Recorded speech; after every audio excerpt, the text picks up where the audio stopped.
रायसेन जिले के विश्व प्रसिद्ध पर्यटक स्थल बौद्ध नगरी सांची में 2 दिवसीय महाबोधि महोत्सव पवित्र अस्थि कलश की पूजा अर्चना के साथ शुरू हुआ। प्रशासनिक अधिकारियों और बौद्ध सोसाइटी के चीफ की मौजूदगी में तलघर से पवित्र अस्थि कलश को निकाला गया। रायसेन जिले के विश्व प्रसिद्ध पर्यटन स्थल बौद्ध नगरी सांची में 2 दिवसीय बौद्ध महोत्सव भगवान बुद्ध के परम शिष्य सारिपुत्र महामोदगलायन की पवित्र अस्थियों की विशेष पूजा अर्चना के साथ शुरू हुआ। सांची स्तूप परिसर के पासा चैत्यगिरी विहार मंदिर के तलघर से भगवान बुद्ध के परम शिष्य सारिपुत्र महामोदगलायन की अस्थियों को प्रशासनिक अधिकारियों और बौद्ध सोसाइटी के चीफ बानगल उपतिस नायक थेरो की मौजूदगी में बाहर निकाला गया और विशेष पूजा अर्चना की गई। इस विशेष पूजा अर्चना के दौरान देश विदेश के बौद्ध धर्म के श्रद्धालु मौजूद रहे। ये आयोजन या ये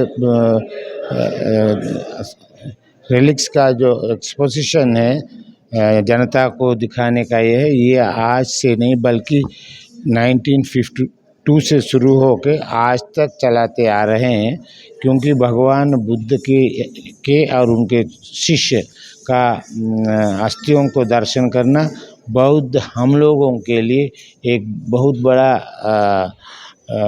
सौभाग्य है। इसलिए हर साल धातुओं को बाहर ले आकर पब्लिक को दिखाने के लिए इंतजाम किया है।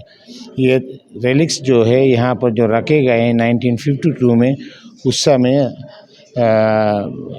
भारत के लेट प्राइम मिनिस्टर दिवंगत प्रधानमंत्री जवाहरलाल नेहरू ने यहाँ आके इसको उधर रखा गया था। उस साल से हर साल नवंबर के महीने में ये पब्लिक को दिखाया जाता है और इससे हम अभी तो ये रेलिक्स का एनुअल फंक्शन के कारण विश्व के बहुत देशों से भारत का संबंध बढ़ गया है। देखिए, रेलिक्स को देखने आते हैं, लोगों को मालूम है कि रेलिक्स यहाँ है। ये इंडोनेशिया, ताकि वो भी मुस्लिम देश है, इंडोनेशिया से भी आते हैं और वियतनाम, श्रीलंका, बर्मा, थाई ऐसे बौद्ध देशों से बहुत से लोग, सिंगापुर, ये सब जगहों से लोग आने लगा। तो भारत का जो संबंध है श्रीलंका के साथ इसी रिलिक्स के वजह से बना है। ये हमने एक अखबार में देखा कुछ दिन पहले, वो ब्राइड एंड ब्राइड रूम क्या कोई ऐसा कुछ लिखा हुआ था, क्योंकि ये रिलिक्स उसी तरह लोगों को श्रीलंका और भारत का संबंध ब्रिज बन चुके हैं और यहीं से ही बौद्ध धर्म का विकास हुआ और प्रचार हुआ।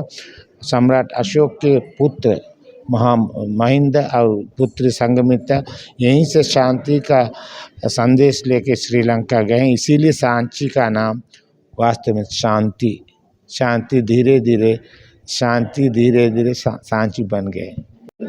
ये हमारे लिए बहुत सौभाग्य का विषय है कि हमारे प्रदेश में ऐसे अद्भुत चीज़ें रखी हुई हैं जो भगवान बुद्ध के जो सबसे शुरुआती पहला जो जिन्होंने श्रवण किया उनके प्रवचन को, उनको जो प्रथम शिष्य 5 शिष्य हुए, उनमें से 2 महामोदगलायन और सारिपुत्र, इन दोनों की अस्थियां यहाँ पर विराजित हैं और उनके दर्शन हमें वर्ष में एक बार हो जाते हैं। तो ये हमारे लिए बहुत सौभाग्य का विषय है और गर्व का विषय है। सांची के और आसपास के जितनी भी जनता है उसको जिस तरह एक तरीके से अपना स्वयं की निधि मानती है और उसके ऊपर उसकी रक्षा के लिए व्यक्तिगत रूप से तत्पर रहती है, यह भी हमारे लिए एक बहुत सुंदर विषय है और मुझे लगता है कि इसके हमें इसी तरह से हजारों हजार साल तक के यहाँ रहे, हम सब उनसे आशीर्वाद प्राप्त करते रहे।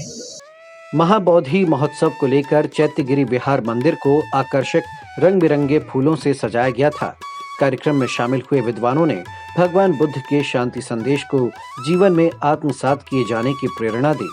ये मैं महाबोधि सोसाइटी से बचपन से जुड़ा हुआ हूँ। मैं सारनाथ में मैंने अपनी शिक्षा पूरी की वहीं पर हमारे गुरुजी से जो शिक्षा के रूप में थे हम लोग मिले, मित्र हुए। उसके बाद मैं बैंकर हुआ। बैंकर के बाद अब मैं महाबोधि सोसाइटी सांची सेंटर से जुड़ा हुआ हूँ। तो यहाँ के जो वातावरण, यहाँ के आसपास जो शिक्षा की थी उसका मैंने अध्ययन किया और बौद्ध धर्म का अध्ययन करने के बाद मैंने उसको लिखना शुरू किया। उसके बाद सबसे पहला मैंने यहाँ पर गुरुजी की बायोग्राफी लिखी, अंजलि कर्णियो, जो कि इंग्लिश में है। उसके बाद हमने सोचा कि लोग जो आते हैं सांची में उनको सारिपुत्र और महामोगलाना के बारे में उतनी जानकारी, रिटन डॉक्यूमेंट्स नहीं मिलता है उनको। तो हमने ये सोचा कि एक सारिपुत्र और महामोगलाना की जीवन परिचय वो लिखूं, जो कि हिंदी और इंग्लिश में ही होगी। वो बुक लगभग तैयार हो गई है, 1 महीने के अंदर आपको उपलब्ध हो जाएगी। उसमें पूरे सारिपुत्र के बचपन से लेकर के उनके गौतम बुद्ध के शिष्य होने के बाद, उसके बाद परिनिर्वाण तक का पूरा परिचय और उनके जो सूत्र है, उनके जो पिछले जन्म, क्योंकि सारिपुत्र और महामोगलाना पिछले 7 जन्मों से गौतम बुद्ध के साथ जुड़े हुए थे, हर बार वो उनके मुख्य शिष्य होते थे। तो उन सभी इतिहास वो लिखा हुआ है, जिसको थेरा प्रदान कहते हैं।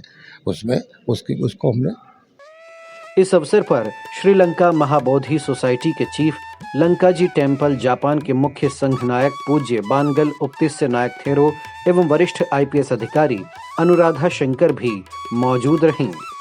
MP express live TV bureau.